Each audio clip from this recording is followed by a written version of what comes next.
el mes de julio de este año, que en Área Andina es el año de la innovación. Qué bueno que puedan estar aquí, que nos volvamos a encontrar. Esta semana habíamos estado listos para este encuentro, así que bueno, tenemos pues ya un grupo de profesores que nos están acompañando. Los animo también a que nos saludemos por el chat. Muy buenas tardes para todos. Qué gusto tenerlos aquí.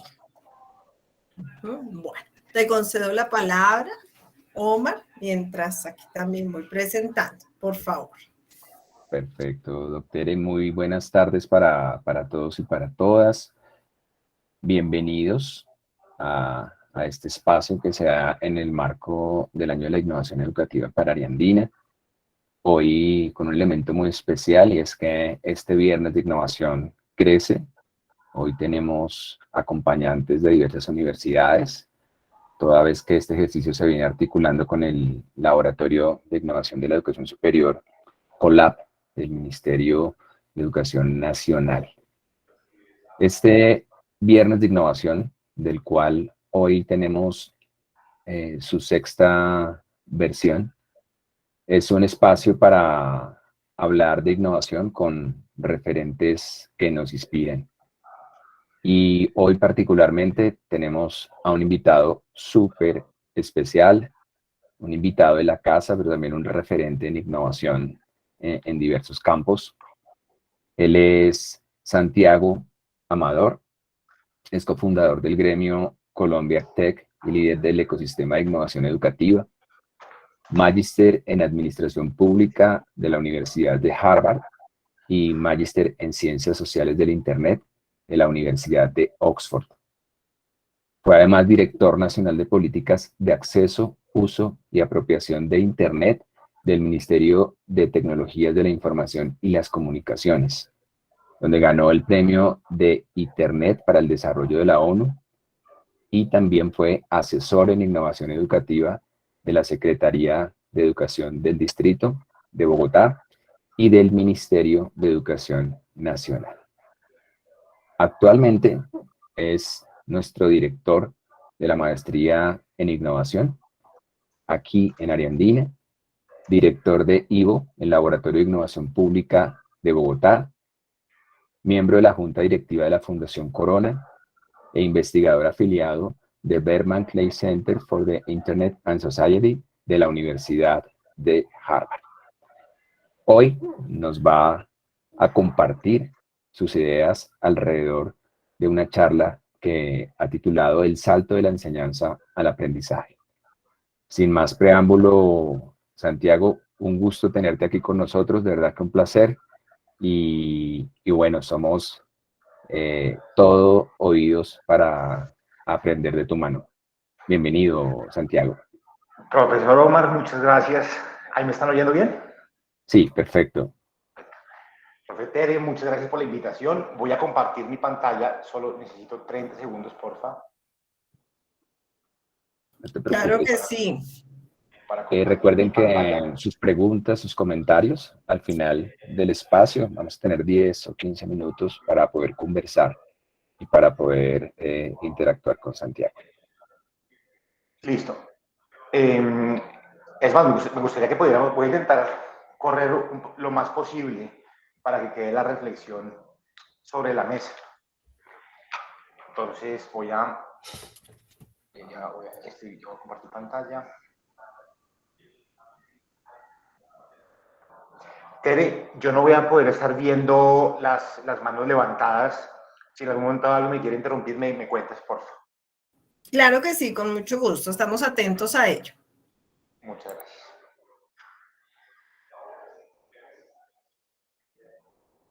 Bueno, a todos muy buenas tardes. Muchas gracias por la invitación. Este es un espacio que valoro mucho y que la universidad valora mucho, entonces muchas gracias por invitarme. Yo he querido titular esa charla de la enseñanza al aprendizaje. Y quiero hacer como un disclaimer, no sé, como una aclaración inicial. Y es que jamás oirán de mi boca Y no puede ser el sentido de lo que estoy diciendo, y es que no estoy diciendo que el profesor vaya a ser reemplazado, o el docente o la docente vayan a ser reemplazados en el proceso de enseñanza y aprendizaje, para nada. Creo que de alguna manera tendrá que haber especialización, complementariedad, todos los verbos posibles, pero jamás el verbo reemplazar. Y la tecnología no va a reemplazar al docente, o no como en la visión en que hoy les quiero contar. Entonces, cuando pongamos esos conceptos en tensión, el concepto de la enseñanza y el concepto del aprendizaje, no es por demilitar la labor del uno o del otro, sino simplemente por poner conceptos en tensión. Y de hecho, eso era un poquito el propósito de esta charla, y era poner en tensión los conceptos de la enseñanza y el aprendizaje.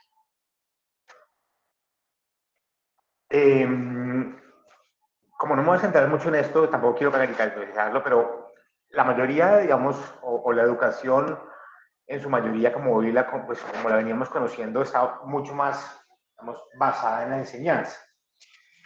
Es decir, el centro del proceso, o el centro del proceso generalmente venía siendo el profesor y su conocimiento, y es ese conocimiento el que se transfiere al estudiante, incluidas las opiniones del docente, incluidas las guías del docente, en fin. Y un poco la reflexión es hoy dónde nos deberíamos ubicar, porque esto es un continuo entre pura enseñanza y puro aprendizaje, autónomo, digamos, y cómo movernos en esa línea de ese continuo. Y vuelvo a digo, no porque sea una competencia, sino por intentar ver dónde ubicarnos. Y creo que uno de los yo por ejemplo, cuando voy a hablar, porque ahorita, digamos, estamos liderando la creación del gremio de EdTech. Y dice, oiga, ¿por qué son pertinentes las EdTechs, esas aplicaciones o aplicativos o soluciones de base tecnológica para la educación? ¿Por qué son pertinentes?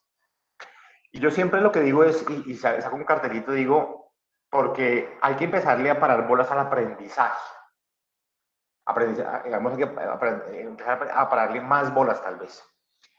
Como inclinar un poquito la balanza hacia el aprendizaje, hacia el mundo del aprendizaje. Cuando, por ejemplo, en pandemia no pudo haber enseñanza, hubiéramos podido de pronto lograr algo de aprendizaje.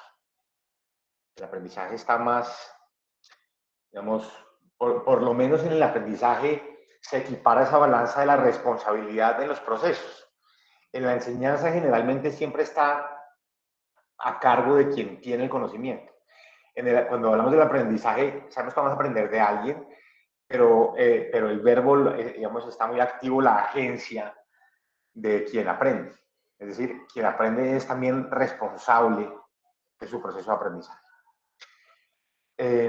Y lo interesante aquí es que muchas de las posibilidades que trae el aprendizaje sobre la enseñanza no estaban habilitadas, o era muy complejo hacerlas antes de la tecnología. Algunas no, y de hecho se vienen haciendo en lo que se conoce hoy como innovación educativa. Muchos son de prácticas, algunas prácticas de aprendizaje o más centradas en el aprendizaje.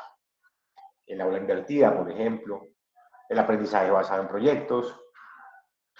Ya venían, no necesitan tecnología, pero es la tecnología la que potencia esta conversación sobre el aprendizaje.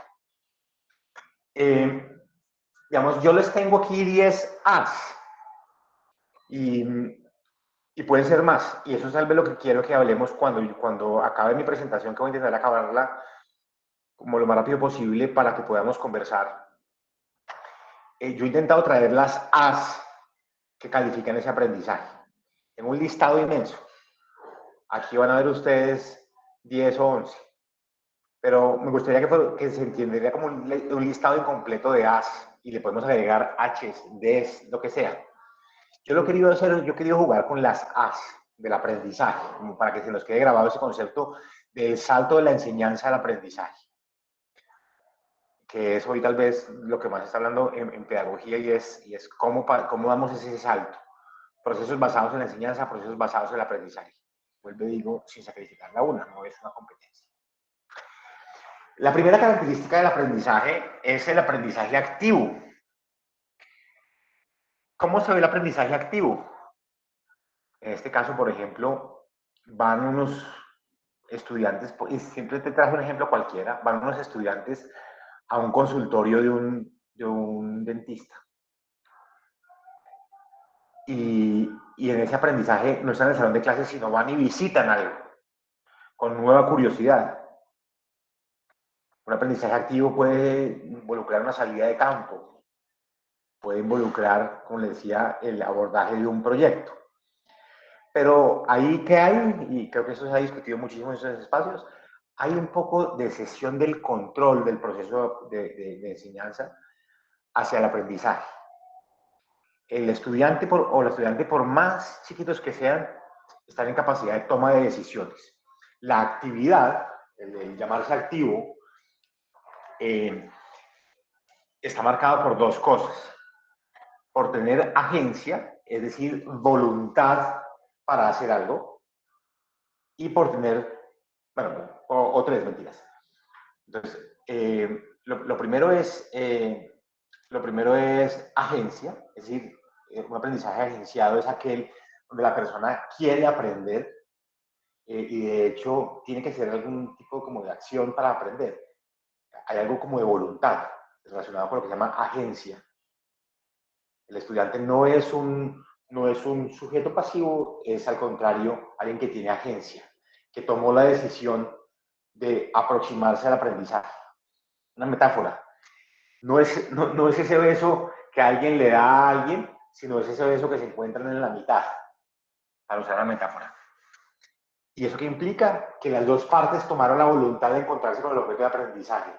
No fue que uno estaba sentado y le llegó a la cara el aprendizaje, sino que hagan de cuenta como un saludo donde los dos levantan la mano, es un acuerdo. El aprendizaje activo hay un acuerdo. Es muy difícil imponer el aprendizaje activo, porque implica un acuerdo. Es como encontrarse, y mire que siguen apareciendo palabras con A, agencia, activo. Es un acuerdo. Hoy vamos a intentar hablar todas esas palabras con A.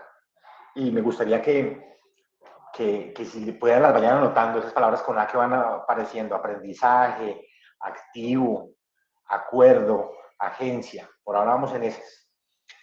El aprendizaje activo, además de ser agenciado, es también, bueno, y acordado, agenciado y acordado, también implica la toma de decisiones. Yo cedo la toma de decisiones. La decisión es una herramienta de poder, y no lo veamos tan exagerado, pues no, sino como poder político, poder militar, pero es una expresión del poder. Quien toma las decisiones, que generalmente ha sido el docente o la docente, es porque la categoría o el conocimiento en teoría lo faculta para tomar las decisiones.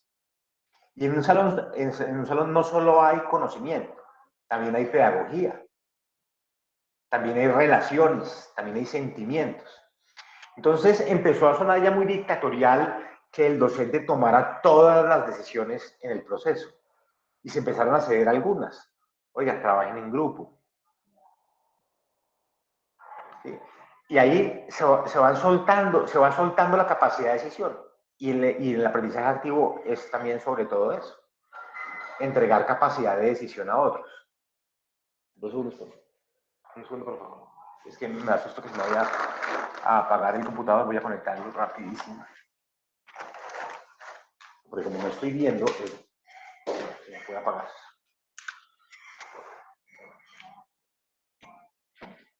Listo. Entonces, además de ser agenciado, yo entrego la toma de decisiones. La comparto, es democrático. El conocimiento empieza a generar, digamos, ya no es profesor-estudiante, sino estudiante entre estudiante, porque los estudiantes interactúan, son sujetos. Objeto-estudiante, el objeto le empieza a enseñar al estudiante. Y el estudiante empieza a moverlo. Y el objeto le devuelve una reacción, como mucho. Por eso son hoy tan importantes esos kits de robótica. Yo sé que a veces las cosas se vuelven moda y la robótica, no estoy diciendo que llegue a solucionar todos los problemas de la educación, pero ¿qué hace la robótica? La robótica es una interfaz donde yo hago algo y el objeto me responde. Y ese sentimiento de control sobre los objetos es, incluso a los adultos nos cautiva. Yo picho una tecla y suena una música, el piano. Pero yo pongo un código y el robot hace un movimiento. Y las interfaces son de todo tipo, no tienen que ser robóticas. Hay unas que son esferas, hay de todo. Hay uno incluso que es visual nada más. Yo pongo un código y la interfaz me devuelve algo, me responde. Entonces, ahí hay mucha descentralización. Y además de ser agenciado y activo, ese aprendizaje, perdón, agenciado y descentralizado en su toma de decisiones, digamos, el aprendizaje activo tiene otra tercera característica y es que implica movimiento. Movimiento en todo sentido, recomposición del aula de clase. A veces se vuelve líquida el aula de clase, puede estar en un entorno virtual, podemos estar en 5 grupos al mismo tiempo, cada uno en una sala de Teams, y entonces cada uno está ahí, se vuelve líquido. El aprendizaje activo tiene una capacidad de reconfigurar el aula de clase. Reconfigura el espacio, es impresionante. Porque ya no están los objetos en quietud y solo el profesor en movimiento, sino ahora todo está en movimiento. Los objetos de aprendizaje y las personas. Las interacciones se vuelven distintas. Entonces, primera del aprendizaje activo. El aprendizaje no es cualquier aprendizaje, es de la enseñanza al aprendizaje activo. Ahí, claro, se puede hacer, como decía, mucho aprendizaje activo sin necesidad de tecnología, pero la tecnología posibilita el aprendizaje activo hasta el infinito. Es decir, porque se generan espacios y entornos virtuales que no importa que esté en un salón, me incrementa la capacidad de actividad, de lo activo. ¿Sí? Me ayuda a dialogar entre enseñanza y aprendizaje y a privilegiar lo activo sobre lo pasivo. El aula invertida. El maestro puede mandar su clase grabada que yo vengo a hacer activo en el salón, a relacionarme con pares, entre otros. Entonces, bueno, lo primero, el aprendizaje es activo. Lo segundo, el aprendizaje debe ser atractivo. Y bueno, digo, uno puede hacer el aprendizaje atractivo sin necesidad de tecnología, sin duda, por el conocimiento que traigo, por las interfaces análogas que traigo. Pero la tecnología y este nuevo movimiento de innovación educativa le imprime al aprendizaje tradicional algo de atractivo. ¿Atractivo qué implica? Lo primero, que involucra mis sentidos. Lo segundo, que se relaciona con otra parte de mi cerebro, con la racional sin duda, porque necesito que esté ahí, pero me trae más cartas a la mesa. La capacidad de atraer los sentidos, el placer, aunque suene un poco disruptivo como es que el placer en una sala de clase, pero el placer de todos los sentidos. El placer de tocar, el placer de oír, el placer de interactuar, el placer de aprender y entender.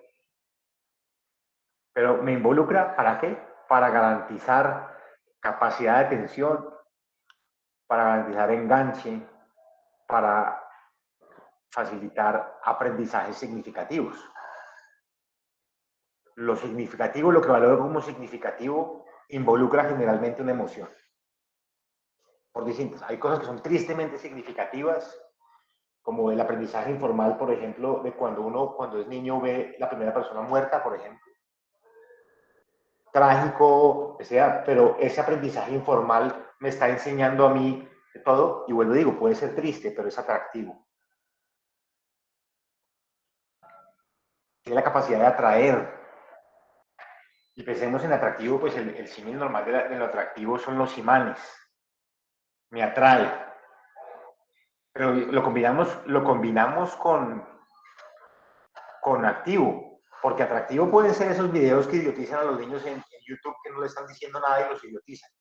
Eso es atractivo, pero eso es un atractivo distinto, eso es más parecido al vicio, a algo que me atrapa, que yo ni siquiera puedo tomar decisiones y me engancha de una manera casi que nociva. No, el aprendizaje atractivo, al contrario, es el que me permite el disfrute, el que me apalanca la creatividad, el que me une sentimientos, sentidos y razón. Es ese capaz que me pone a dialogar las tres cosas. Esta es una aplicación que se llama Radio Garden. ¿Alguno de ustedes la conoce? Terry, ¿me ayudas a mirar? Pueden poner la manito levantada o algo así, algún emoticón, si conocen Radio Garden. Y Terry, ¿me puedes contar si la está levantando? Sí, señor. Sí, hay varias manos levantadas, el profesor Luis Alfonso, Chicri, el profesor Humberto. Bueno, me voy a salir un segundo porque creo que lo meditan. Metámonos un segundito a Radio Garden. A ver, que no conoce. Radio Garden. Radio Garden.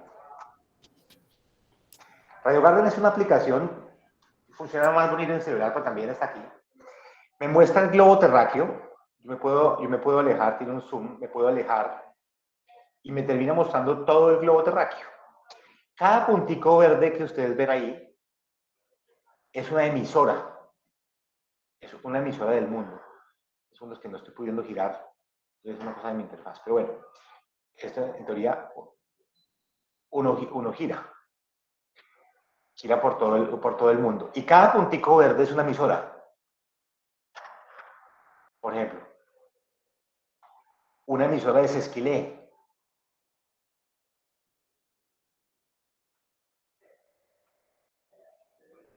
¿Están oyendo? Sí, perfecto, te escuchamos Sí, señor. bien. Entonces, listo. Las de Colombia no están tan interesantes, pero venga, vamos a ver una del Caribe. Kingston, de Jamaica. Pero la emisora no suena, solo tu voz. Ah, ¿no suena la emisora? No hemos escuchado la emisora. Listo. No, entonces, bueno, tristemente no suena, pero lo que quería mostrarles es que cada vez que toco un punto empieza a sonar una emisora. Y esa emisora que me trae culturas, me trae lenguajes, me trae idiomas distintos, me trae problemas distintos. Es atractivo además porque me deja manipularlo. Yo puedo tocar lo que puedo tomar decisiones. ¿Qué emisora quiero oír, por ejemplo? Entonces, esto es definitivamente aprendizaje atractivo. O esta, no sé si han visto, esta es la nueva versión o una versión de Google Maps que a veces llega a un realismo impresionante, simula edificios, algunos son fotos, pero es una especie de inmersión, es una especie entre Google Earth y Google Maps. Y yo me pongo esas gafas, las gafas típicas de realidad aumentada, de realidad virtual, y me dan como un aparatico, y yo empiezo a navegar por la ciudad, y el British Museum me deja entrar ahí, y yo puedo caminar por el museo. Entonces, eso es aprendizaje atractivo. Evidentemente, no todo tiene que ser tecnológico, vuelvo y digo, pero empieza a conectar de manera distinta. Mis sentidos empiezan a experimentar de manera distinta. Pero no tiene que ser esto. Puede ser también llevar cosas para oler y entender por qué huelen las cosas. Yo hace 2 semanas entendí, porque siempre yo soy la persona creo que más sencilla en ese tema. Yo siempre me he reído, pues no los critico, pero yo siempre digo, oiga, esta gente a veces es snob que coge y empieza a oler los vinos y dice que huele a fresa, que huele a chocolate. Yo dije, esa gente está inventando. Pero resulta que entendí que lo que sucede es que las moléculas, lo que huele son moléculas, llaman ellos moléculas olfativas, y esas moléculas realmente cuando alguien dice huele a fresa, un vino, que no diría huele a fresa porque es de uva, realmente está oliendo a fresa porque en el vino se empiezan a hacer presentes moléculas olfativas. Hay un vino que huele a popó de caballo, ¿pueden creerlo? Impresionante. Entonces, alrededor de eso, por ejemplo, de lo olfativo, podría yo generar muchas cosas. Involucrar los sentidos es una posibilidad de aprendizaje atractivo. Y no estoy diciendo que atractivo es que ahora el profesor es un malabarista que tiene que entretener a sus estudiantes. No le quiero poner ese rol. Pero sin duda, tenemos que empezar a poner en el aula la posibilidad de experimentar un aprendizaje. El tercero, aumentado, que además lo hemos discutido mucho en Ariandina y hemos intentado definir qué es aumentado. Aumentado es, imagínense el aprendizaje normal, imagínense la realidad aumentada, y son esas gafas de Google, por ejemplo, o el celular, donde uno va caminando por el celular o las gafas y le dice, oiga, le dice el nombre de tal, o le dice las calles, o le dice, es decir, es información extra que no está. Hoy, por ejemplo, uno va caminando y uno solo pues ve lo que puede ver. Pero ahorita, por ejemplo, en IVO, en la Laboratorio de Innovación Pública de Bogotá, vamos a hacer un proyecto donde la gente pase por un edificio, hay que ver si con un código QR o cómo, pero pase por un edificio, quiere conocer los datos o el informe de transparencia de esa entidad pública, que no es abierta, está cerrada, con una puerta, pero ¿cómo hacerla abierta? Pues que la gente pueda escanear y mirar la información que está ahí. Que pueda abrir, como si fuera a abrir ese espacio. Entonces, aumentado implica generar información adicional, pero también experiencias adicionales, también cantidad de contenidos adicionales, también interacciones entre personas adicionales. Por ejemplo, tener al profesor en WhatsApp en la clase de uno. Yo sé que a veces es duro, pues profesor, no me gusta mucho que le escriban los domingos en la tarde los estudiantes a preguntarle qué es lo que tienen que hacer para el lunes.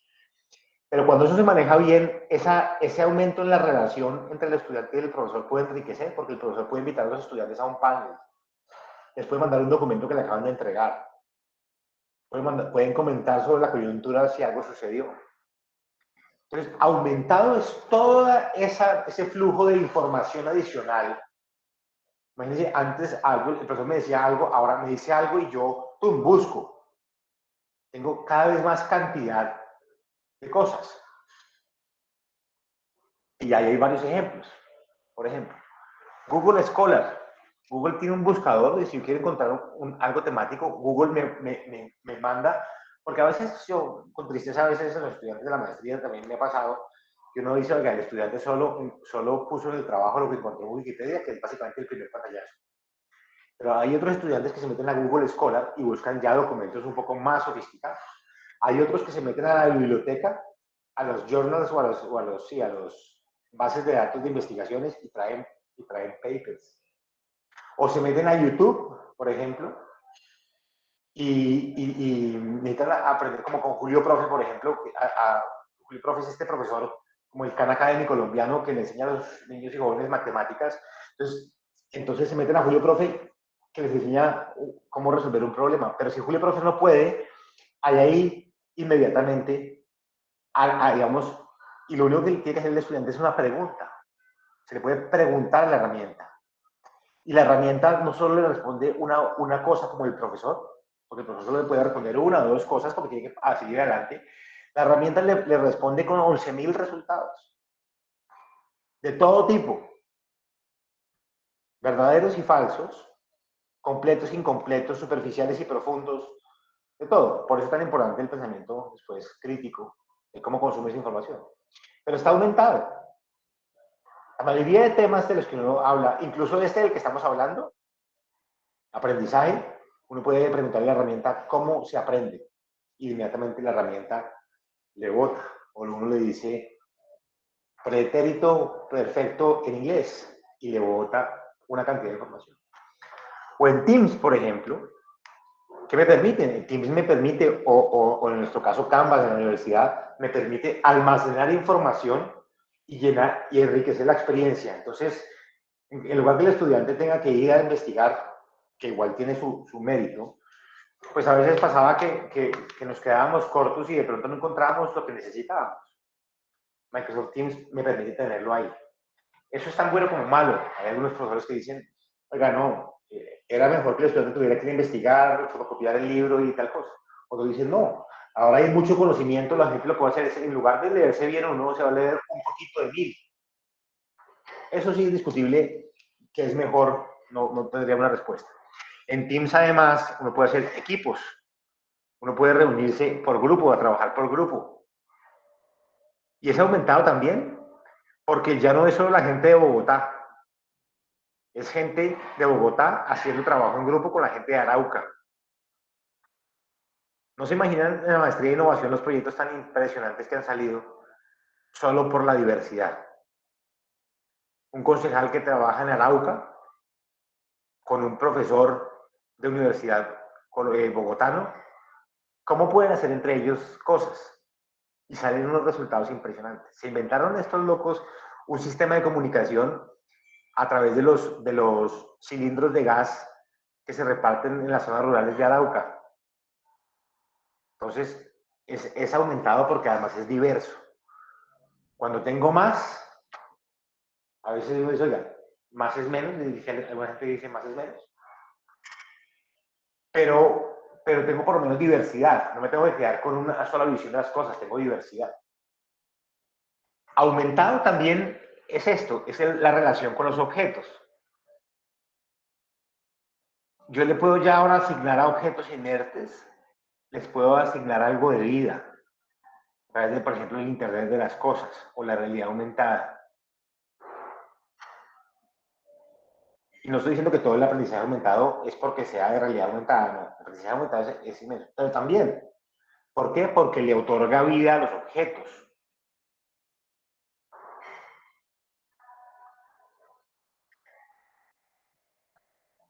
El aprendizaje además, y ya llegamos a la tercera A, primero fue activo, el segundo aumentado, y el tercero algorítmico. Algorítmico, ¿qué implica? Un algoritmo a la larga es un curso de acción. Es como en el mundo de la lógica, por ejemplo, si esto sucede, entonces esto. Es como una ruta, es un enrutamiento. Algoritmo en ruta. En la enseñanza, uno va a la ruta del profesor. No hay nada que hacer. En el aprendizaje algorítmico, la ruta de aprendizaje y la información es a través de algoritmos. Se habilitan muchos cursos de acción, por eso algorítmico. No es solo una vía, yo puedo irme por 25 vías.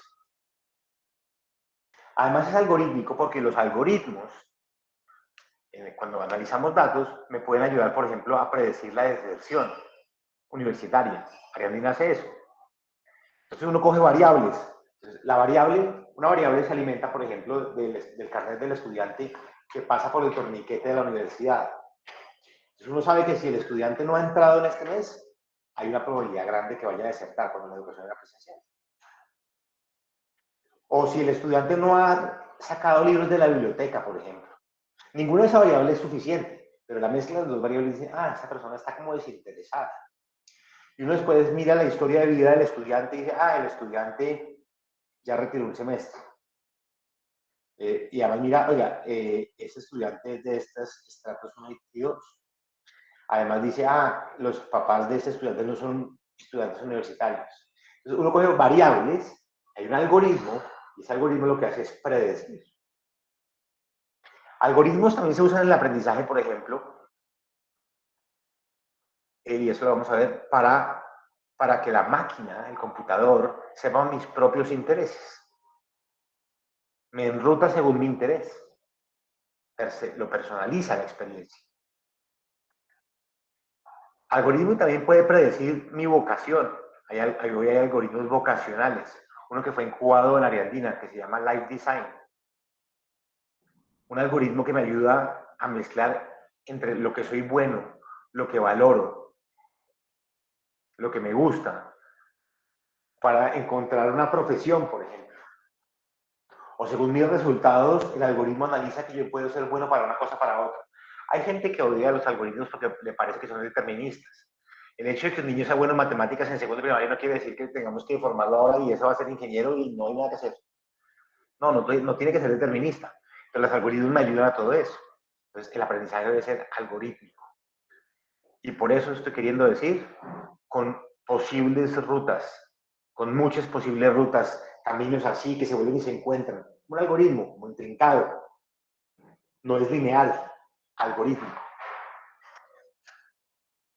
Además, el aprendizaje debe ser adaptativo, que lo habilita mucho la tecnología.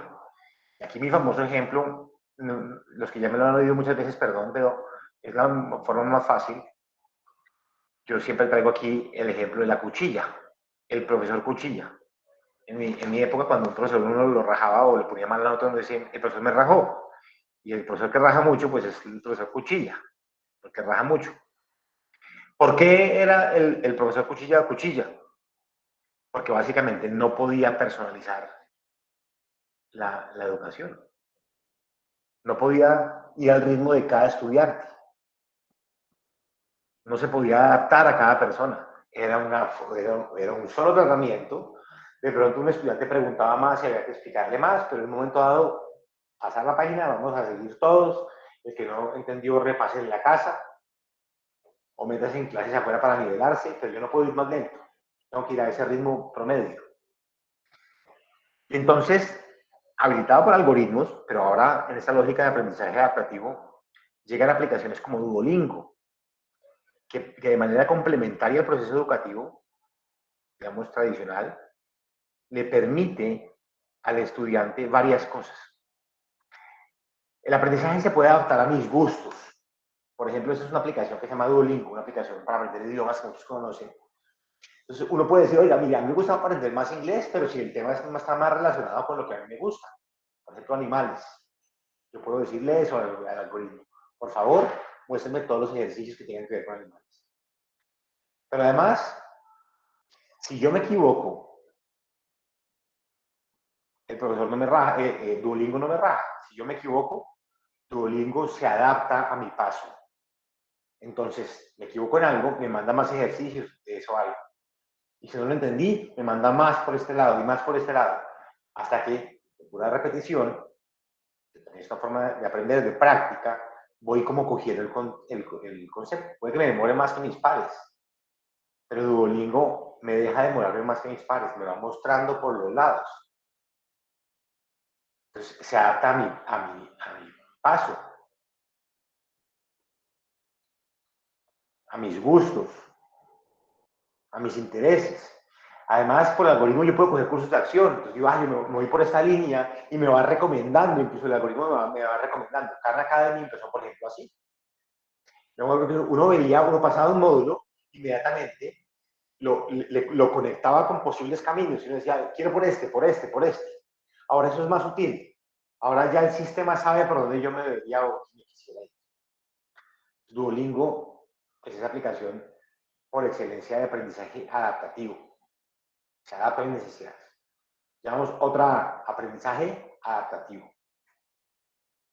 Ahora autónomo, parecido al anterior, pero el aprendizaje, aunque requiere en algún momento de la cadena la existencia de alguien que me transfiere el conocimiento. Ahora yo, y esto es un tema no de absolutos sino de niveles, yo le otorgo autonomía al estudiante. Los LMS, por ejemplo, otorgan algo de autonomía. La educación virtual, la maestría que yo dirijo, está basado en la autonomía del estudiante. Todavía no lo hemos entendido. Los estudiantes siguen pensando que el encuentro sincrónico es la clase y se centran en eso y que por qué le repetimos un profesor de una clase a la otra.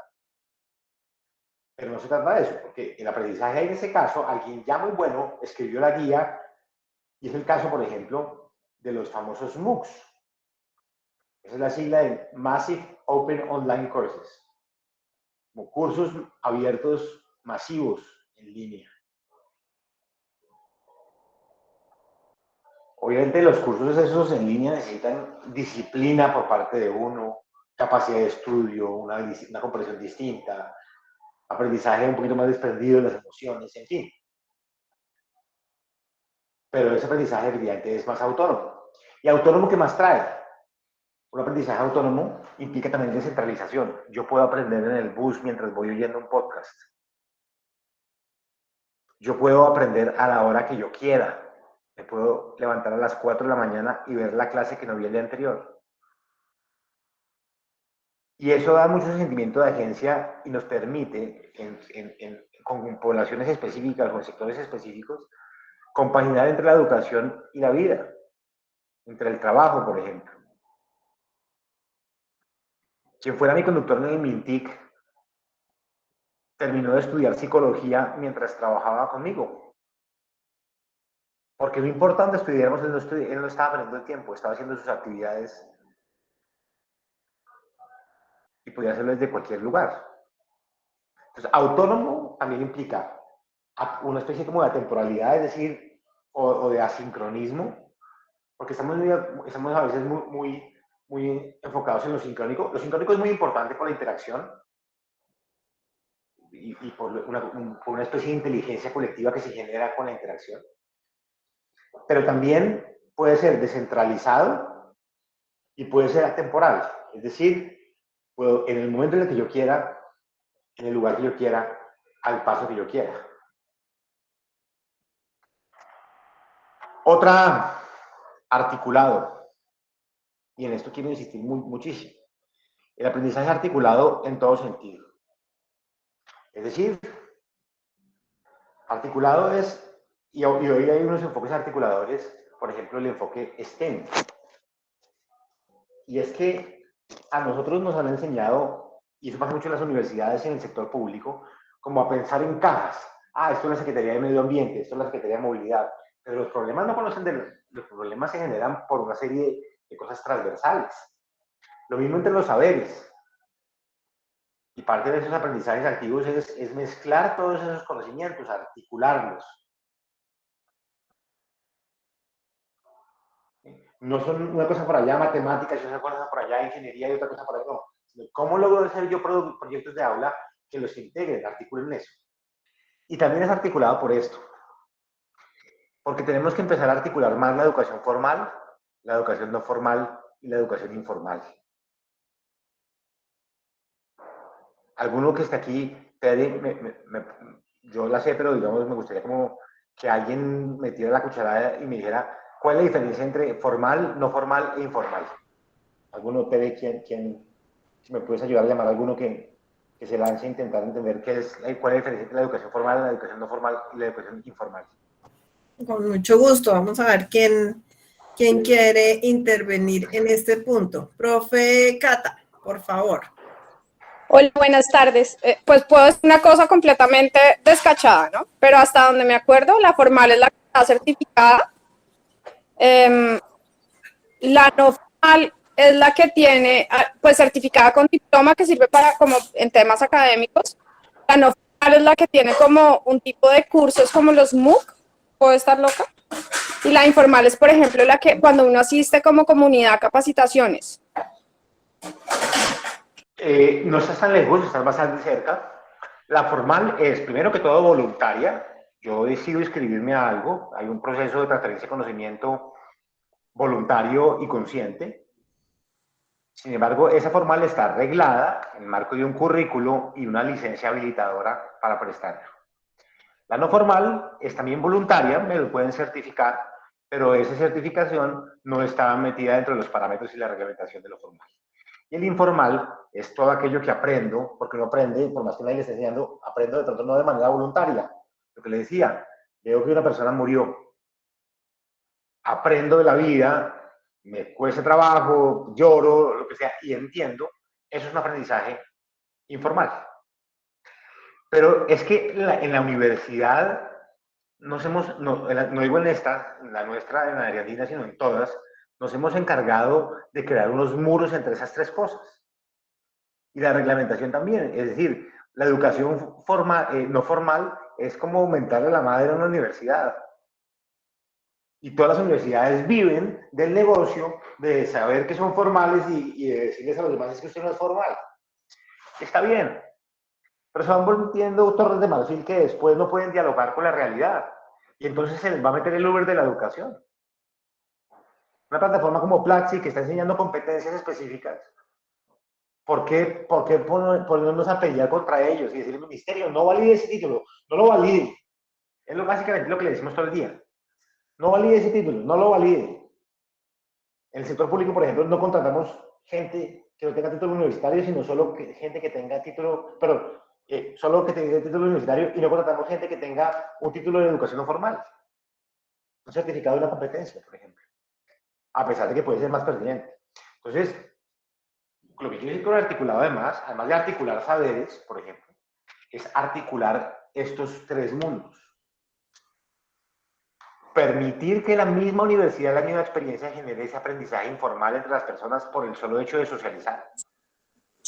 Traer a la mesa educación no formal, por ejemplo, a través de decirle al estudiante, oiga, Usted puede, si usted me trae 5 certificados de Platzi, se lo valgo como materia. Entonces sí queremos como controlarlo todo. Pero yo me imagino una portabilidad de certificados, y de hecho hay una ETE que se llama Acredita, que le acredita a uno la educación informal, y entonces uno va con su hoja de vida, con sus parches. Ah, yo tengo un curso en Java, no en una universidad, en un instituto, pero soy buenísimo y me lo certificaron. Además tengo un curso en AWS de la nube, y tengo además un curso de marketing digital. Porque es que esto va a empezar a dialogar muchísimo, por eso en Ariadne intentamos crear Infinited. Y es que hoy ya el título, pues el título es importante y nunca voy a decir que no, no quiero decir que no, pero el título no es la única cosa. En eso que ya hablamos de educación como Lego, el estudiante hoy está adaptando e integrando. ¿Quiere ser el dueño del restaurante, por ejemplo? Entonces, un año en un instituto de culinaria, se toma una contabilidad de costos en Ariandina, se toma un mercadeo digital en Platzi, se va 6 meses a vivir al Pacífico a cocinar para las cocineras y tú genera conocimiento. Entonces, el espacio de la educación formal no debe ser ese espacio incluyente donde no me entra con ese certificado, sino al contrario, lo promovemos. Porque esa persona va a ser la suma de ese Lego, va a construir quién es a través de esas fichas de Lego. Tenemos que dejar que el Lego pase. Y por eso el aprendizaje debe ser articulado. Debo articular entre lo que aprendí en la calle, porque nuestros estudiantes, Ariadna, aprenden de la calle y de su vida. A algunos les ha tocado vidas muy duras. Y en su barrio aprenden. ¿Y cómo uno les va a negar ese aprendizaje informal en la educación formal? ¿Cómo los quiero homogenizar pensando que todos van a ser iguales? ¿Cómo logro traer diversidad e integrar esas 3 cosas? Formal, no formal, informal. Santi, tenemos una mano levantada y 1 o 2 comentarios en el chat. Profe Carmen, por favor. Hola, muy buenas tardes, ¿cómo están?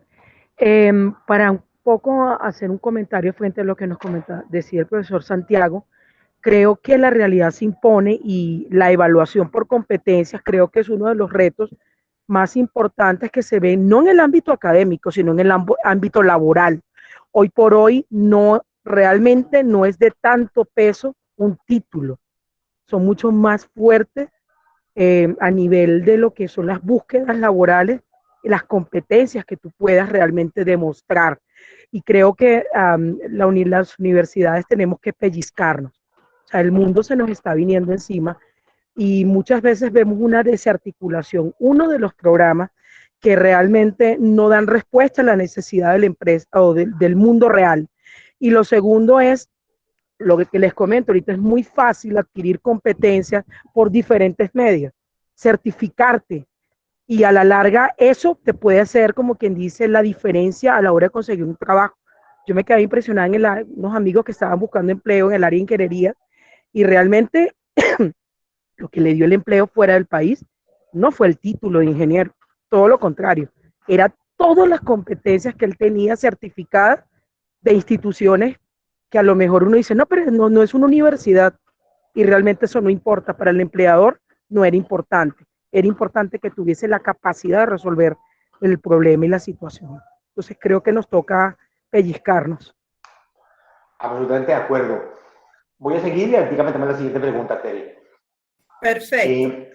La otra, ya hemos visto muchas A's, porque todas son, pues, ese era mi propósito de traer esas A's importantes. Artesanal, en oposición a industrializado. Y industrializada me refiero con esa clase que uno ya tiene diseñada y la dicta igual, y con estas 3 cosas, eso se va desactualizando y además no da esa sensación de saber y de personalización que se requiere. Artesanal es casi como que hecha con las manos, es más hecha como a la medida. Artesanal implica también como experimentación, no es como traer un enlatado de clase y dictarlo, sino al contrario, darle ese toque como personal, esa sensación de unicidad a cada clase. Y por eso involucrar esos rasgos genuinos de un docente es importantísimo. No importa si una vez se le sale una grosería que tenía que decir, pero que se sienta sincero. es como darle ese toque personal. Y también este movimiento de lo maker. Maker es construir. Y de hecho hay un manifiesto de que las cosas se pueden construir. Hay gente que quiere construir todo. Hay gente que solo se duerme en una cama que él construyó. No estoy diciendo que tengamos que ir hasta allá. Pero sí, además esto está atado con el aprendizaje activo, con el aprendizaje basado en proyectos, es traer cosas en las que yo tenga que construir, sumar, armar, y que yo pueda construir algo que tenga sentido para mí. Que no todo venga preconstruido, sino que yo pueda incidir en la construcción de algo. Por eso, pues, los laboratorios maker y todo este movimiento maker, es un movimiento y tiene un manifiesto de hacer las cosas, de aprovechar, de construir sus propios objetos, de entender cómo funcionan las cosas porque las desarmé y las armé. Y no solo objetos físicos, el código detrás. El movimiento maker también puede ser alguien que sepa de código y pueda construir cosas, pero es artesanal. El artesano también experimenta. La máquina ya tiene clarísimo lo que tiene que hacer, pero el artesano no. El artesano, por más que yo quiera hacer una pieza igual a la otra, no es igual, porque en una se me fue un poquitico más. Lleva mi marca personal, lleva mi saber, está impreso lo que yo hago en el objeto. Entonces, lo otro es artesanal. Y el último, uy, no es el último, el otro es analítico. El otro es asistido. Pensemos en personas con discapacidad o con capacidades múltiples. Hoy la tecnología ya me permite asistir el aprendizaje. Es decir, ya no tengo que dejar al niño que tenía un problema, porque antes ese niño no lo llevaban al colegio, lo encerraban en la casa o lo volvían en el pueblo, el bobo del pueblo. Era la forma en la que asumíamos la no normalidad, entre comillas, o la diferencia. Y hoy hay pues tecnologías que me permiten hacer aprendizaje asistido para habilidades cognitivas de distinto grado, o para problemas sensoriales, o incluso para personas con discapacidad física, que tienen un brazo o de movilidad, por ejemplo. Existen formas de asistir el proceso de aprendizaje. En el mundo de la enseñanza eso es más difícil, porque estoy sentado aquí y todo es igual, pero en el mundo de querer que esta persona aprenda, ¿yo qué hago? Le garantizo una interfaz de aprendizaje asistido o tecnologías de asistencia para eso, para todo. Analítico.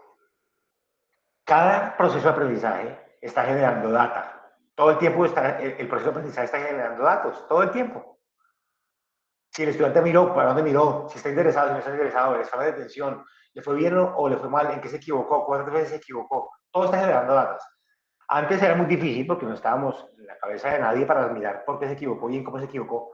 Hoy, cuando interactuamos con herramientas, la herramienta ya empieza a detectar mi data. Y entonces el aprendizaje puede ser analítico. Y puedo analizar el aprendizaje de tal manera que puedo gobernarlo de mejor manera. No es un al azar. Hoy mi hijo, por ejemplo, está en un colegio y mi hijo es muy bueno en el lenguaje y muy creativo, pero está en clase y de pronto se fija en una hormiga chiquitica que está en una esquina. Es muy observador, pero se distrae de la tarea que está ahí. Entonces lo llevan a una cosa que se llama el Learning Center para entender por qué lo está haciendo y le empiezan a sacar data y data y data y data.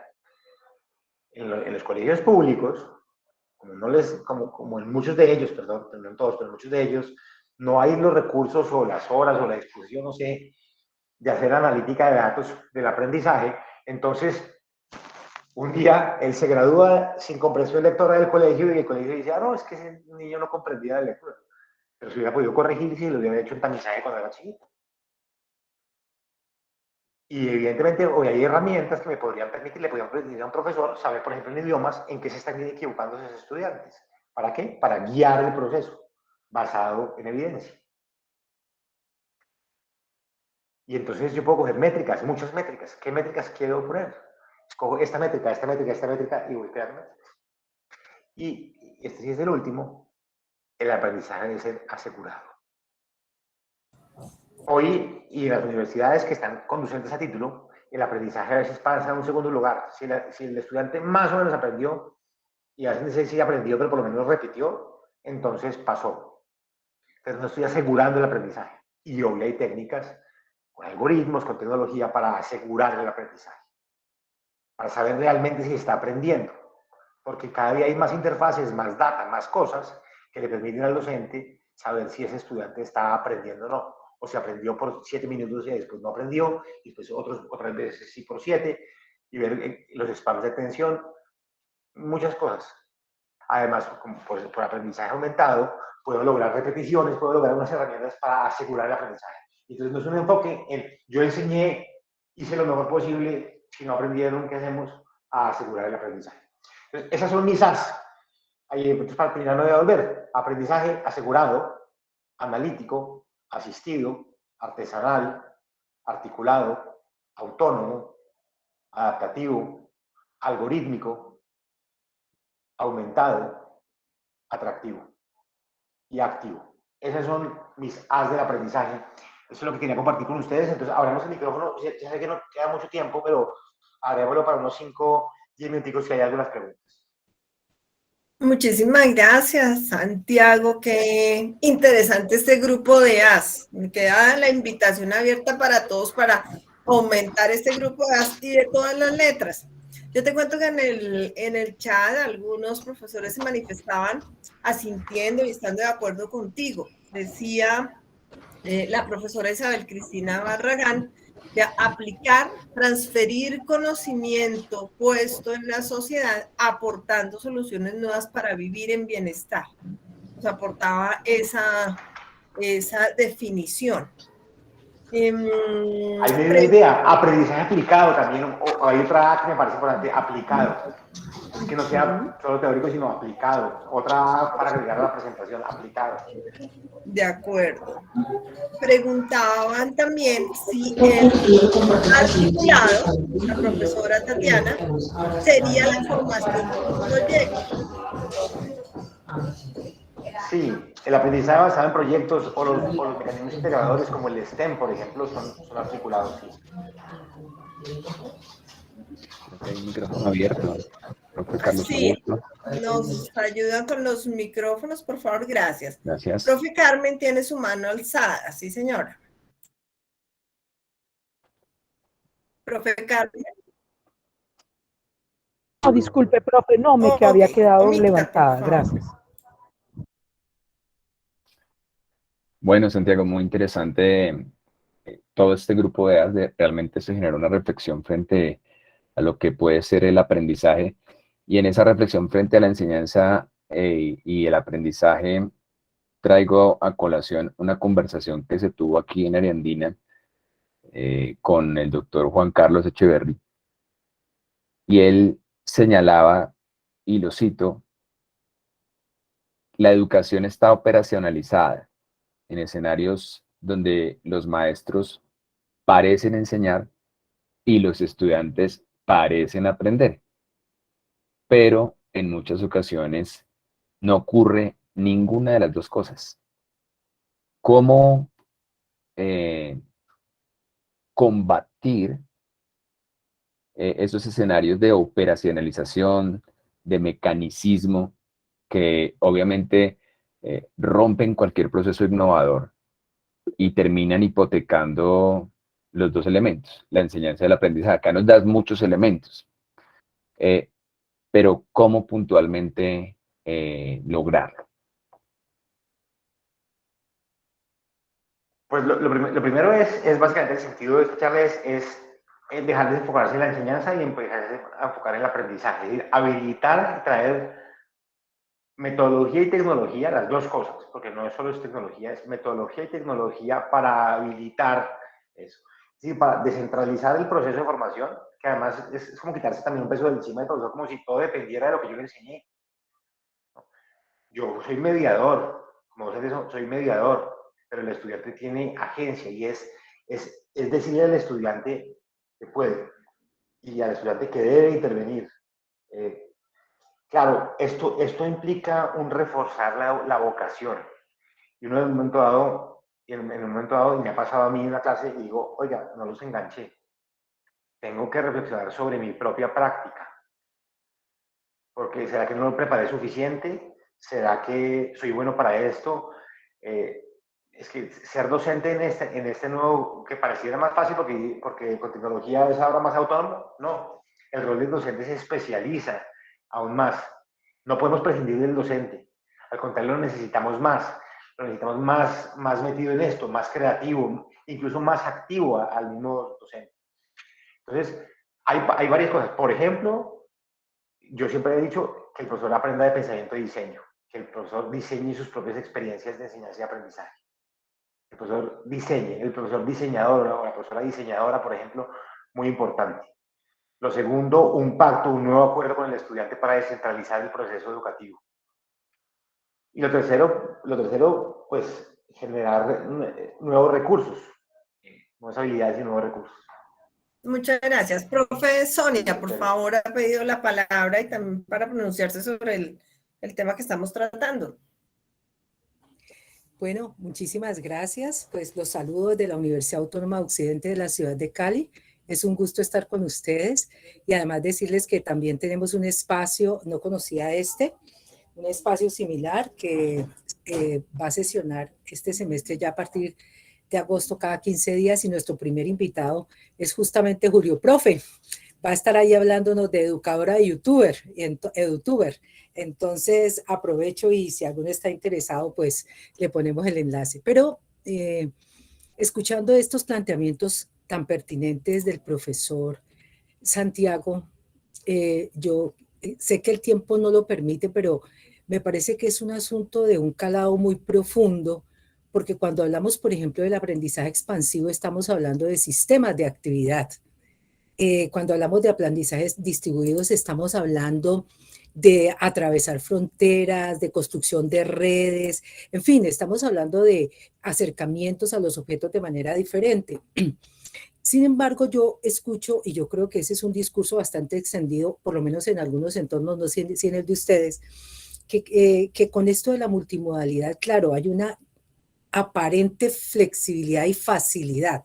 Y por eso quería intervenir a propósito del compañero Omar, porque hay una pregunta que a mí me ronda y es, ¿realmente esas condiciones tan aparentes de flexibilidad son realmente las condiciones para cierto tipo de aprendizajes? Yo lo pienso y les hablo de la experiencia nuestra con tipologías de curso. Claro, el estudiante se puede conectar en el autobús, en el carro, está en el comedor, en la cafetería, debajo de las gradas, etcétera. Y la pregunta es, ¿esas son las condiciones favorables para promover cierto tipo de aprendizajes? Por ejemplo, aprendizajes académicos que implican, como decía ahora, sistemas de actividad, movilizaciones cognitivas, pues de niveles complejos. Entonces, esa es una reflexión que tengo, no sé ustedes cómo lo conciben, particularmente Santiago, que tiene esta, digamos, esta propuesta que me parece interesante por los elementos que articula, pero que a mí me sigue preocupando a veces, digamos, la ampliación de la idea de flexibilidad o la idea de flexibilidad como que es muy fácil porque me conecto en cualquier parte y en cualquier ambiente yo puedo aprender. Indiscutiblemente siempre habrá aprendizajes, pero creo que habría que pensar qué tipos de aprendizajes son los que se logran también. Entonces, un poco era para compartirles esa pregunta que ronda y que viendo la realidad con la que nos enfrentamos día a día con nuestros estudiantes, pues sigue inquietando. Muchas gracias, Santiago, y a todos los colegas. Y recuerden que este martes en 15 días tendremos al profesor Julio Profe a quienes les interese. Gracias. Gracias, profesora Sonia. De acuerdo con las reflexiones.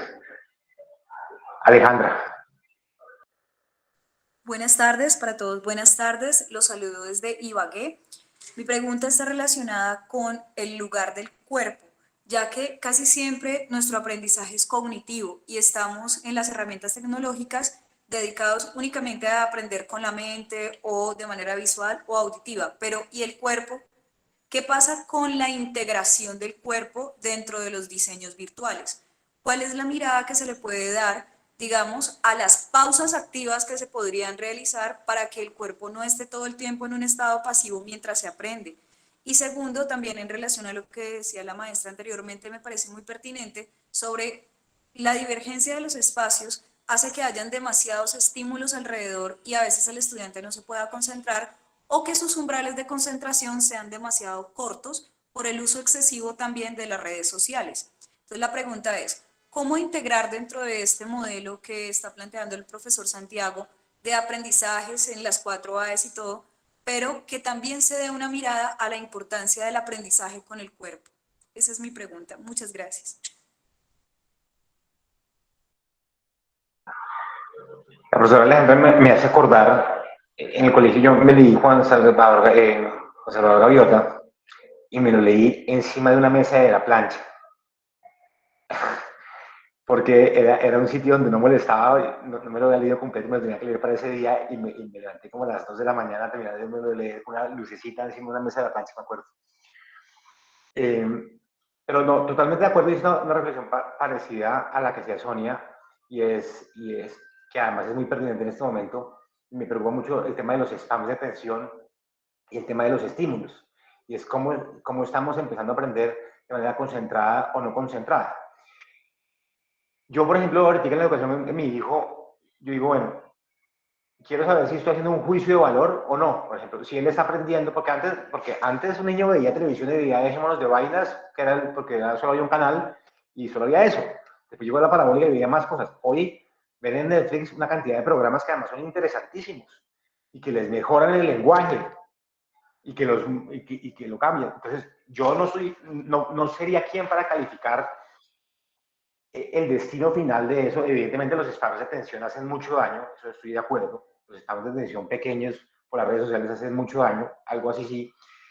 Pero lo que quiero decir con esto es que, y no tengo la información, no tengo ese conocimiento fisiológico para poderte responder con autoridad lo que me estás preguntando, que es muy importante, pero lo que sí tiendo a pensar es que están aprendiendo distinto. Están aprendiendo un poquitico de cada parte. No están aprendiendo como leerse un libro completo. Están leyendo una revistica, viéndose un programa, tal cosa. No sé si lo hacen más light o menos light, que como yo lo hice. Yo veía en la biblioteca del colegio un libro de dinosaurios, pero Juan Pedro, mi hijo, se sabe todos los nombres de todos los dinosaurios. Yo no sabía ni siquiera que existían. Para mí eran dinosaurios grandes, carnívoros y chiquitos. De resto, no sabía, pero Juan Pedro, yo me digo, ¿de dónde aprendió? Porque yo no le enseñé el nombre de este. Yo le digo, Juan Pedro, ¿es un brontosaurio? No, mi hijo, no, es un brachiosaurio. Y yo, ¿pero por qué, Juan Pedro? Por tal cosa. Y nadie se lo enseñó como concretamente. Absorbió de todas partes, de a poquitos. Alguien le fue corrigiendo y el cerebro fue... Entonces, lo que sí creo, y es un poco, esto digital nos está cambiando tanto que nosotros lo vemos como un problema de pronto, pero los niños que no lo ven como problema, sino nacieron en eso, están aprendiendo de manera distinta. Entonces, yo por lo menos en este caso no lo hago con juicio de valor, sino por ahora con expectativa, porque no sé a qué resultado mejor o peor lo va a llevar. Es lo que quería decir. Profe, discúlpame, pero la pregunta era también, ¿cuál es el lugar del cuerpo, o sea, el lugar que se le da a la corporalidad? Es decir, por ejemplo, yo diseño un material de aprendizaje para que mi estudiante esté 2 horas sentados, pero la pregunta es, ¿cómo incluir la pausa que permita que también haya una atención a, venga, siéntese bien, esté en un lugar adecuado? Y sobre todo en algunos aprendizajes, digamos, por ejemplo, el aprendizaje de la música, el aprendizaje de las artes, que requiere una atención al cuerpo. Entonces, ¿cómo lo manejan ustedes ese sistema, digamos, de atención a la corporeidad, o a la corporalidad? Sí, bueno, intenté hablar del tema de la corporalidad cuando hablé del símil de cómo había leído yo un libro, es decir, cómo lo había leído acostado o mal acostado en una mesa, queriéndome devorar ese libro porque me gustó muchísimo. El tema de la corporalidad, bueno, digo, no tengo autoridad para responderte la pregunta porque no soy experto en lo que tú me estás preguntando. Por eso no te lo puedo responder como quisiera. Pero sí tengo varias cosas que decir con el tema de la corporalidad. Y la primera es el tema de la disposición. El cuerpo refleja disposición o no disposición dependiendo cómo esté. Si uno está encorvado, por ejemplo, inmediatamente los que saben, por ejemplo, de yoga y mindfulness le va a decir, oiga, su mente no está aquí y ahora, su mente no está acá, su mente está en otra parte. El cuerpo empieza a reflejar. Y creo que es muy acertado lo que dices y es y es traer la reflexión de la corporalidad. Y más ahorita en esos temas digitales, todo se está volviendo tan digital que el cuerpo se va volviendo como accesorio de la mente. Uno está poniendo atención, pero el cuerpo de uno está desparramado, destruido, cansado, maltratado, por ejemplo, en el tema de los ojos o en el tema de la postura, todo lo que se está generando. Y creo que sí es una cosa de las que hay que pararle muchísima atención. Hay gente que dice lo mismo, que es también una tensión evolutiva y que vamos ahora no sé, va a generar tensiones evolutivas que van a modificar el cuerpo de las personas, pero creo que es extremo pensar así. Y absolutamente de acuerdo con el tema de las pausas. Por ejemplo, yo trabajo mucho en el mundo de la creatividad, aunque no soy experto en lo que te digo, trabajo mucho en el tema de la creatividad. Y una de las técnicas de creatividad es exactamente la que dices, es por un segundo hacer escáneres del cuerpo, respirar, tomar agua, dormir adecuadamente, es decir, todas esas cosas que están relacionadas con el cuerpo determinan muchísimo toda la experiencia cognitiva. Uno cree que solo necesita creatividad cuando está escribiendo, pero uno necesita creatividad cuando está leyendo también. Porque cuando uno está leyendo, uno puede imaginarse una cosa o la otra, puede darle y unir y hacer sinapsis, que de alguna manera son formas de creatividad, al leer algo. Y todo eso está determinado, tienes toda la razón, Alejandra, por el cuerpo y por la presencia del cuerpo en el aprendizaje. Muchas gracias. Hay dos manos levantadas y una pregunta en el chat. Voy a conceder la palabra a una de las personas que ha alzado la mano, o luego vamos al chat y luego a quienes han alzado la mano. Profe Mauricio, por favor. Buenas tardes para todos. Gracias, Teresa. Y una pregunta para Santiago. Santiago, muchas gracias por las reflexiones de esta tarde, porque creo que nos permiten recrear varias situaciones. Y particularmente tengo una preocupación y me gustaría que me ayudaras a pensar en ella. Y es que cuando estamos hablando de innovación en el aula, y los que pronto hemos seguido de una u otra manera el proyecto Cero de la Universidad de Harvard, que nos habla del tema de hacer pensamiento visible, de manejar rutinas de pensamiento, sabemos que ese tipo de situaciones demandan tiempo en el aula. Como demandan tiempo en el aula, muchas veces nos vemos agobiados por esa, digamos que esa pelea entre evacuar contenidos, ¿sí?, y desarrollar este tipo de rutinas o de pensamientos. ¿Cómo podemos manejar esa tensión, Santiago? ¿Qué nos podría recomendar para no tener la presión, aunque sabemos que a veces en el discurso decimos, no, es que los contenidos no son importantes, pero sabemos que tenemos digamos así, una fuerza que nos obliga a evacuar algunos contenidos? ¿Cómo manejar esa tensión, Santiago? Ayúdame, por favor, con eso. Alexander, creo que usted tocó el campo importante, porque yo me he concentrado en los qués y no en los cómo. Y los cómo es donde está todo. Y tampoco tenemos la respuesta 100%. Y hay que ir encontrando el cómo a cada una de esas cosas. Con el tema de los docentes, hay varias cosas que son preocupantes. La primera es que realmente no tienen tiempo. Y esto requiere un tiempo. Y no tienen tiempo porque tienen que calificar. Además, tienen que asistir a reuniones de padres, a reuniones de profesores, a capacitaciones del ministerio, y tienen sus familias, y tienen todo. Es decir, a esto le damos muy poquito tiempo. Eso por un lado. Lo segundo es que también cuando no se adaptan comportamientos es porque a veces las personas no tenemos las competencias. Y somos, o a veces no humildes, o a veces se nos dificulta aceptar que no tenemos las competencias. Y por ejemplo, competencias tecnológicas, competencias empáticas, pues digamos de empatía, de familiaridad, y puede que es muy probable que no las tengamos. Y no creo que todos podamos ser buenos en las 14 A's que acabamos de hablar. Hay unos que son mejores en unas y otros que son mejores en otras. Lo que yo creo que se puede hacer es ir como experimentando y documentando experiencias o formas de hacer las cosas que funcionen. Por eso las redes de maestros. En este caso, por ejemplo, estas AS solo van a poder aprender maestros de maestros. Nadie va a venir a enseñar al maestro. El maestro va a saber, va a generar una práctica que le funciona, la comparte y el otro la adopta. Hay herramientas, por ejemplo, que funcionan. Por ejemplo, el tema de Google Maps para geografía, por ejemplo, o Radio Garden para el tema cultural, por ejemplo. Hay unas cosas que ya funcionan. No estamos en la nada. Y yo creo que esto es como de ensayo de error un poco y de banco. Es decir, en redes ir construyendo experiencias porque no hay una fórmula mágica. Si existiera ya todos la sabrían y ya lo habíamos implementado, no tendríamos problema. Cada una de esas es un reto. El punto es que antes no se podía y ahora la tecnología lo habilitó. Es decir, ahora hay más posibilidad. Antes el aprendizaje aumentado era dificilísimo. Ahora aprendizaje aumentado es más fácil. Antes aprendizaje adaptativo era casi imposible. Hoy hay algoritmos que me dejan hacer aprendizaje adaptativo según gustos. Es decir, ya están, lo que estamos queriendo poner, digamos, en esta charla es que esas cosas que eran imposibles antes ya están empezando a ser posibles. ¿Listo? Y puede que de pronto los que ya no, yo tengo 45 años, los que ya tenemos esta edad ya no se nos van a facilitar muchas de esas cosas. Pero, por ejemplo, los que se están graduando en este momento de la pedagógica, por poner un ejemplo, ya deberían estar incorporando esas cosas. ¿Sí? Sí, el punto no es necesariamente que vamos a cambiar hoy, pero que tenemos que sembrar las semillas para que esto cambie, poco a poco. Gracias, Santiago, mi amable. Muchas gracias, Mauricio. Hay una pregunta aquí del profesor Alejandro.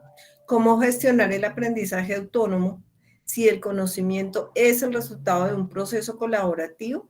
Ello, además, a raíz de la consideración de la pregunta que hacía Omar hace un momento, él proponía el aprendizaje aparente y plantea esa pregunta.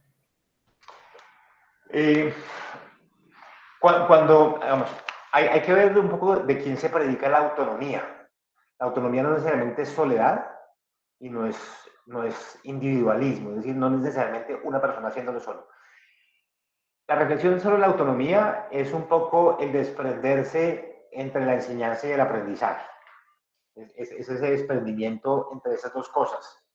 Y no necesariamente que no exista la enseñanza, porque cuando alguien escribe un material está enseñando en diferido. Pero es volver autónomo el proceso de aprendizaje, de enseñanza en un momento dado, desconectarlos por sus múltiples vínculos. La sincronización, por ejemplo.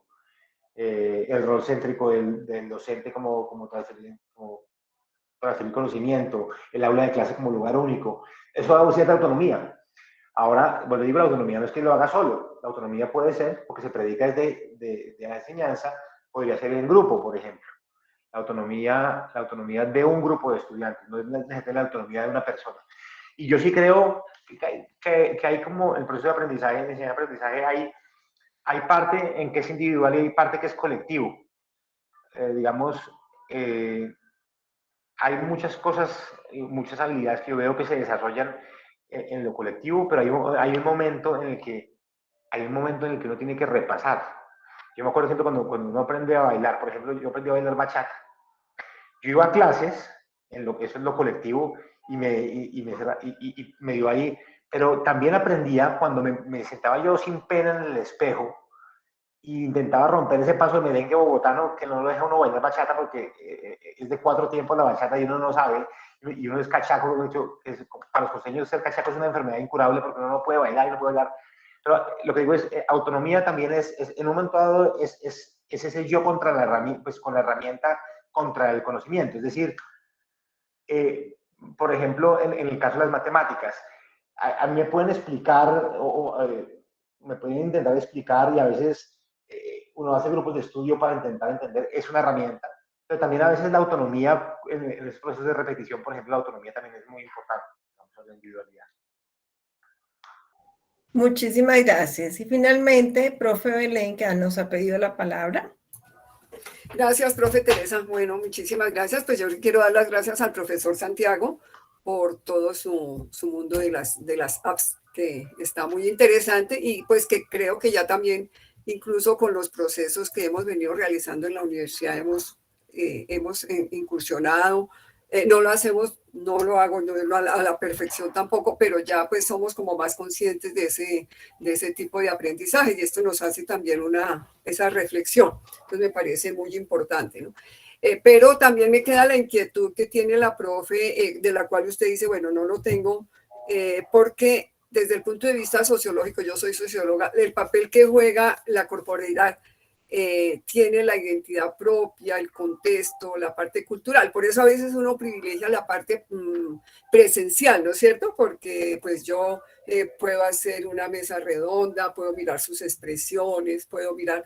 Entonces, también, y de pronto, sinceramente, no me lo había preguntado en ese sentido, y es de verdad, nosotros hablamos con las manos, con el cuerpo, con todo lo que hacemos, las actividades, los talleres, todo, que nos parecen pues increíbles, ¿no? Yo, por ejemplo, soy presencial y me gusta mucho pues esa parte. Entonces también me genera la reflexión, ¿no? ¿Dónde queda esa parte desde el punto de vista? Sabemos que pues obviamente los jóvenes pues tienen toda esa mirada hoy sobre las tecnologías y les fascina, pero si usted llega también al aula y hace una serie de actividades y todo, la hace como de una forma dinámica, pues el estudiante también interacciona, ¿no?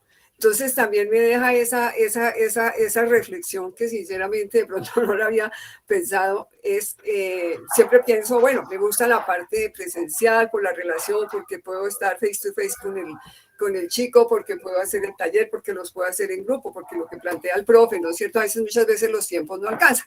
Entonces, también me deja como esa inquietud, ¿no es cierto? No sé si de pronto sea lo que la profe también pregunta, pero también me deja esa inquietud, no restándole importancia a todo lo que usted plantea, porque pues ya sabemos que ya somos ya de alguna manera dependientes de este mundo de las tecnologías y pues tenemos que estar al día como docentes en todo esto, ¿no? Pero pues también me genera esa pregunta, esa reflexión, ¿no? Que sería bueno de pronto pues no sé, indagarla sobre ese tema. Y de otra forma pues darle las gracias, ¿no? Pues me parece muy interesante esa parte de la relación que hay, ¿no? Como la interacción también que usted analiza cuando usted inicia hablando. Me acuerdo de un ensayo que yo hice alguna vez y me lo publicaron aquí sobre cómo enseñar es complejo, pero igualmente lo es aprender, ¿no? Y cada uno desde su mirada, el profesor cómo lo ve y cómo lo que implica el saber del profesor y el saber del estudiante y cómo son necesarios los dos, ¿no? Así esté mediada la tecnología, ¿no? Bueno, muchísimas gracias. A usted, profesora Belén, muchas gracias. Bueno, y una cosa que sí es innegable, profesora Belén, es en los niños lo que afectó, por ejemplo, los niños de 4 a 7 años que estuvieron esos 3 años en la pandemia, cómo los afectó la no corporalidad, por ejemplo. Son niños que llegaron con muchas dificultades, por ejemplo, para trabajos de escritorio, absolutamente como desintegrados. El tema del cuerpo es absolutamente vital. Y hay que incorporar en esos análisis. Yo tampoco lo había traído tan consciente como lo dijo la profesora Alejandra, pero hay que empezarlo a incorporar en todo sentido. Muchísimas gracias. Bueno, pues qué gusto de verdad. Santi, muchísimas gracias. No sé si quieres mencionar algo, Omitar. Yo también agradezco a todos que nos acompañan diligenciando la asistencia y agradezco también la invitación que nos está cursando la profesora Sonia Cadena, que hace un momento tomó la palabra, el conversatorio que se desarrollará en su institución. Muchísimas gracias, ¿no? Qué bueno encontrarnos en este espacio. Omitar, por favor. Bueno, Santiago, realmente muchas gracias. Como siempre, compartir contigo estos espacios es absolutamente enriquecedor. Yo creo que todos nos vamos con unas reflexiones muy importantes frente a ese salto de la enseñanza al aprendizaje. Traemos también un poco como la reflexión que tenía Paulo Freire en su momento de quién educa a quién enseña, quién aprende. Finalmente, como tú lo has dicho, las dinámicas del aprendizaje han cambiado. Aprendemos un poco aquí, un poco allá. Y lo importante es que desde una postura de innovación, de transformación, siempre estemos en la mecánica de encontrar la manera de hacernos pertinentes al tiempo que estamos viviendo. Porque tú lo dijiste, tengo 45 años, probablemente muchas cosas ya para mí no, pero para los que vienen sí, y es eso, estar actuales y que la manera como gestionamos nosotros esos procesos de enseñanza y de aprendizaje sean adecuadas y vayan de la mano con el tiempo que vivimos. Creo que esta es la lucha para no quedarnos atrás. Todo avanza muy rápido y claramente el ejercicio docente, la educación desde la innovación es una posibilidad para transformar y afectar positivamente la experiencia de aprendizaje de nuestros estudiantes. De verdad, muchísimas gracias. Continuaremos con nuestro viernes de innovación. No lo olviden, los últimos viernes de cada mes y pues están aquí cordialmente invitados a este ejercicio. Santiago, muchísimas gracias y para todos los asistentes, una feliz tarde. Muchísimas gracias para todos, para Muchas quienes nos gracias. han acompañado el día de hoy. Nos vemos entonces. Excelente. Gracias a todos. Verles. Bueno, Muchas muchísimas gracias. gracias. Muy Un valiosa abrazo. capacitación, Gracias, profesor. Gracias. información. Muchas gracias.